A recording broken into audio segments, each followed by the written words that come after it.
Hey gamers, welcome back to another Minecraft video. Right now I'm on campus. I'm in front of the courtyard in SAP, which is the chemistry building. So we're here on tiermaker.com, back where it all began. The weather is nice today and I woke up pretty early, so I figured I might as well film my video outside instead of in my room at 1 in the morning. Today I thought that since I am done with my freshman year of college, it would be nice to do a little tier list of all the classes that I took last year. So that's what we're gonna do today. And here I have a tier list set up. We have S, A, B, C, D, and F. So S is the best, F is the worst. And below that, I have all the classes that I took in my freshman year. I have 16 classes that I took. I think 16 classes is more than a typical college student would take in a year. And this is because Stanford runs on a quarter system rather than a semester system, which means that in the same period of time, I'm able to take more classes since our academic periods are a lot shorter than a semester. So in terms of the criteria I'm going to be using to rank these, I don't really have what one would call objective measures. I'm kind of just going to be ranking these based off of how difficult I found them, how enjoyable I thought they were, basically just their vibes. Alright, let's do it like this. I'm going to start off with Psych 70. So Psych 70 is Self and Society, Introduction to Social Psychology. So as the name implies, it's an introductory social psychology class that I took last summer. And overall, I would say that this was a very easy class. My opinion might be a bit skewed because I did take the class online and lectures were pre-recorded, so I was just watching them back whenever I had the time to do so. For this class, I had about an essay a week, which can definitely sound like a lot, but the assignments in this class were so easy. Like, it was crazy how easy they were. Just looking at the assignments I had to do last quarter, one of my essays asked me to write about a time that I had a conflict with another person. Another one asked me to describe a time that I helped a person. Another one just asked me to write about my feelings. Overall, this class was very easy. And normally that would be enough to put a class into an upper tier like an A or a B, but Psych 70 I did not find all that interesting. I originally took this class because it could count for my major back when I was with my previous major, but now that I've switched, I don't really have all that much need for it. And in the first place, I didn't really find the material all that interesting because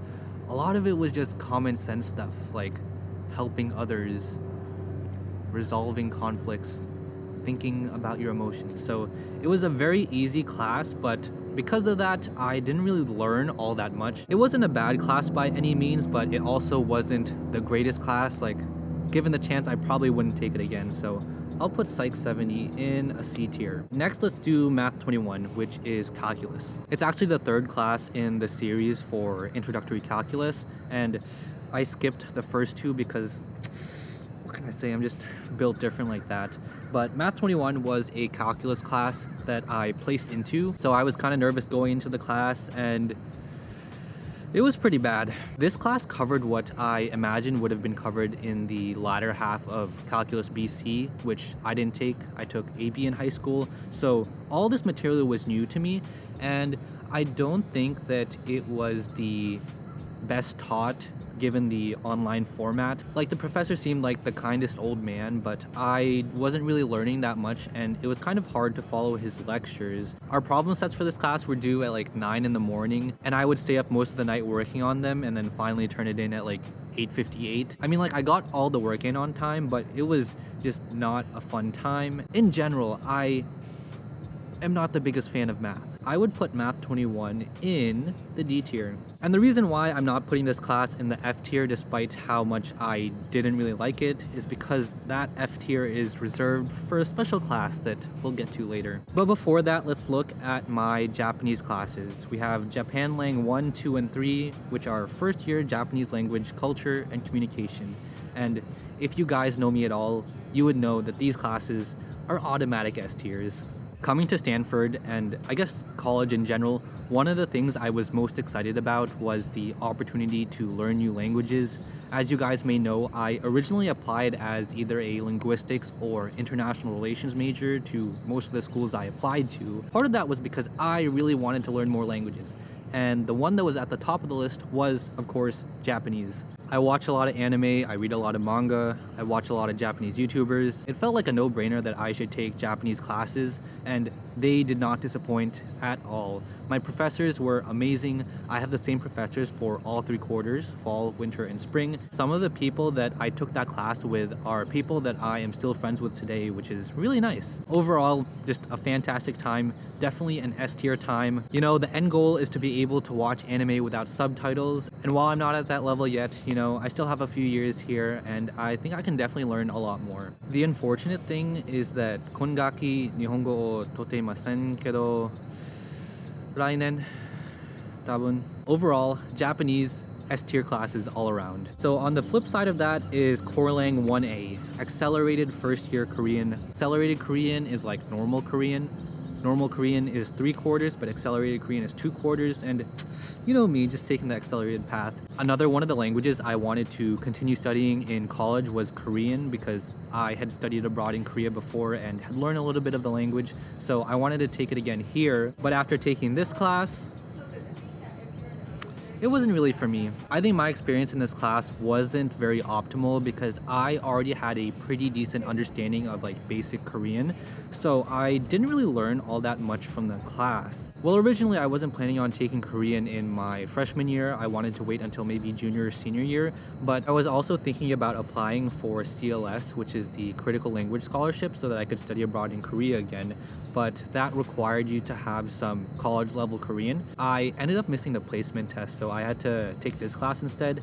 And I think the class was well taught, but I just didn't really learn all that much because it was all stuff that I had already known. Maybe if I hadn't taken that class, I would think differently, but that class was very easy for me and I didn't really learn anything, so C tier. Alright, next let's do UAR 101B, which is Frosh 101. Now, this is a class that people usually take in their fall quarter of freshman year when they come onto campus for the first time, but given how things were in my freshman year, I was not on campus and so I had to take this class virtually. And honestly, wasn't the best experience because the purpose of this class is really to just meet other people and kind of learn how to navigate life at Stanford, but I was at home and you know, online learning isn't really conducive to making friends, so you know, I came into that class with a vision that I was like, yeah, I'm gonna make so many friends and I'm gonna have a great time even though I'm at home. Did not happen. Did not make any friends in that class. I'm trying to think of positives from that class, but there aren't any. I think that if we had been in person for my freshman fall, that I would have had a good time at least in that class, but we didn't really do anything because we were just online, so D tier for you. Okay, next let's do MSNE 472, which is Entrepreneurial Thought Leader Seminar. This was a 1-unit class where basically once a week a person from some kind of business would come into our class and basically talk to us for an hour about themselves. It wasn't really so much of a class because literally all we did was listen to them talk about their business and how they got there. I wanted to learn more about business and entrepreneurship because, you know, startup tech culture here at Stanford, and so I wanted to learn more about that through this class. I'd say this class was a solid time. We had some pretty cool people come in, like we had one of the co-founders of Robinhood come in during the whole GameStop fiasco, which was really interesting. There were some interesting questions in the Zoom chat when he came on, but it was a good time. But I would say my one gripe with this class is that all of the lectures get put on YouTube after, so there wasn't really any need for me to enroll in this class at all because I could have just watched them on my own time instead of sitting in them live. Besides that, I'd say this was a pretty solid class. I'd put it at a B tier. Okay, next let's do Psych 1, which was Introduction to Psychology. I took this class for part of my pre-med requirements, and it was pretty similar to my AP Psychology class I took back in high school. Basically 1 for 1, the material was the same, and I had done really well on my psych exam, so this class was also pretty easy. I wouldn't say that I learned all too much in that class because it was material that was already familiar to me, but I thought it was taught really well, and for people who don't have any background in psychology, I think this would be a really good class to take. I think this class was helpful for me in particular because it helped ease me into the transition from high school to college, because the material was something that I was already used to. So it was more just getting used to how college classes work. And I was able to get used to things like lectures, discussion sections, office hours, college exams, even though we didn't have midterms or finals last year. Overall, I'd say this was a pretty solid class in my experience, so I would put it in A tier. Alright, next let's do Psych 50, which is Introduction to Cognitive Neuroscience. Now, this is another psychology class. This time it's more focused on the brain and how the brain works. Things like spike potentials, neurons, plasticity, stuff like that. Going into it, I wasn't sure if I was going to like that class. Originally, I had taken it for my previous major, but throughout that class, I definitely learned a lot about the brain and I found it pretty interesting. And like now, I'm thinking of going into a more neuroscience specialization in my current major. And I'm also thinking of joining a neuroscience research lab here on campus. So this neuroscience class has definitely shaped the trajectory of my career here at Stanford. Overall, I would say this was a super helpful class for me to take. I learned a lot, decided that neuroscience was interesting to me. I think I would put this in an S tier, surprisingly. Okay, next let's do Power 1AH, which is the Rhetoric of American Multicultural Experience. Power is one of the 2 required classes that all Stanford students have to take. There are a variety of different Power classes out there that focus on different things. The one that I happen to be placed into focuses on American multiculturalism. I did find the content in this class interesting because I am participating in American multiculturalism, I guess, and a lot of what I learned in that class also applied to my own life. But what I didn't like about the class was that there were so many readings that we had to do. There was also a lot of writing in that class. This is a writing class and it was very intensive. And I guess I wasn't really a fan of the structure of the class, like how we worked through each step of the essay writing process. My final product I was really proud of. I wrote about the model minority myth, which I found particularly interesting to me and applied to my own life. So that was cool, but the process of getting there was a bit of a struggle. I also wrote this entire 15-page paper like the day it was due, so that was not a fun time, but I'll put you at a D tier. Okay, next, Simsys 1, Minds and Machines. This was one of the first classes I took at Stanford. I took it fall quarter back when I thought I wanted to be a symbolic systems major. And the class basically gives a general overview of all the different topics in symbolic systems. If you're gonna ask me what symbolic systems is, please do not, because I do not know. But basically this covered a variety of different subjects like computer science, philosophy, psychology, linguistics, probably a couple of other things that I'm forgetting about. I found that this class covered a lot of topics that were really interesting, but they didn't go into as much depth as I would have liked because there were so many things to cover and we only had 10 weeks. Like we would only spend 1 week on AI, only 1 week on philosophy, 1 week on linguistics. So it was a really fast-paced class and I definitely learned a lot.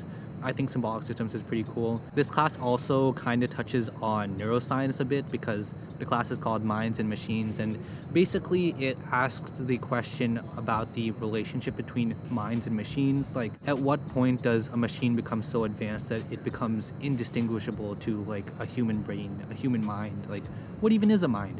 I don't know. I thought this class was very interesting. I would put it in A tier.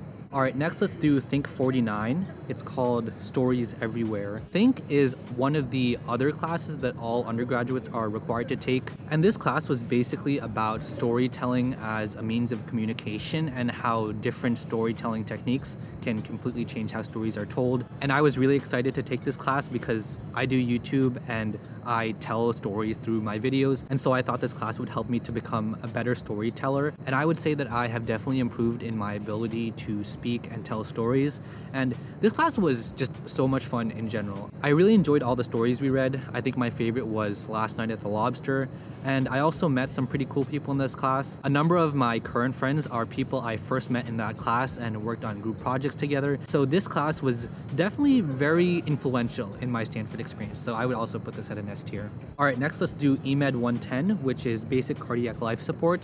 This is basically a CPR class because I was like, oh, I'm pre-med CPR, pre-med CPR. I should take the class. So I took the class in the winter, and obviously I was still online, so it wasn't the best format for learning it. Like, we had to make our own CPR dummies with like 2-liter soda bottles, which was not the best experience for learning CPR. Like, if I ever found you guys drowning and I pulled you out of the water, there is no chance I would be able to resuscitate you guys because I do not know how to do CPR. Our instructor also kind of ghosted us like halfway through the quarter, so again, I think this is one of those classes that you really can only do in person, and like I tried doing it virtually, did not work, would not recommend. D tier for you. Next, let's do Math 51, which is linear algebra, multivariable calculus, and modern applications. Now, if you remember earlier when I said I didn't want to put Math 21 in the F tier because I was saving that for another class, this is that class. Math 51 was a very painful time for me. I would say it is the most challenging class I have taken at Stanford to date, even including the classes I've taken in my sophomore year. Math 51 definitely takes the cake. This class reminded me again and again that I simply do not know how to do math. But like, in the first place, linear algebra, that's not even real. Multivariable calculus, that's not real. Math isn't real, it's all made up. This class was such a struggle. I guess one silver lining of this class is that I got a lot closer to some of my really good friends here on campus through this class because we just struggled through math together every week on our exams and our problem sets. But besides that, this class was no fun at all. And after switching majors, I don't even need this class. I mean, it was an experience and it got me to where I am today. I have become a new man because of this class. Yeah, no, this class was very bad. I did not enjoy this class at all. Not fun in the slightest. So much pain. Linear algebra is not real. Matrices, projections, Graham-Schmidt, Lagrange multipliers, like none of those things are real things. Like, touch a matrix, like that's not real. Definitely F tier for Math 51. Okay, and so the last class I have is CS 106A, Programming Methodology. This is a Python class. I'm pretty sure this is the most taken class at Stanford just because we're at Stanford, which is known for computer science. We're in the middle of Silicon Valley, and like 1 in 3 people here is a CS major, so a lot of people take this class, even if they're not CS majors. I took this class because I was like, wow, I want to learn how to code because that was one of my New Year's resolutions last year.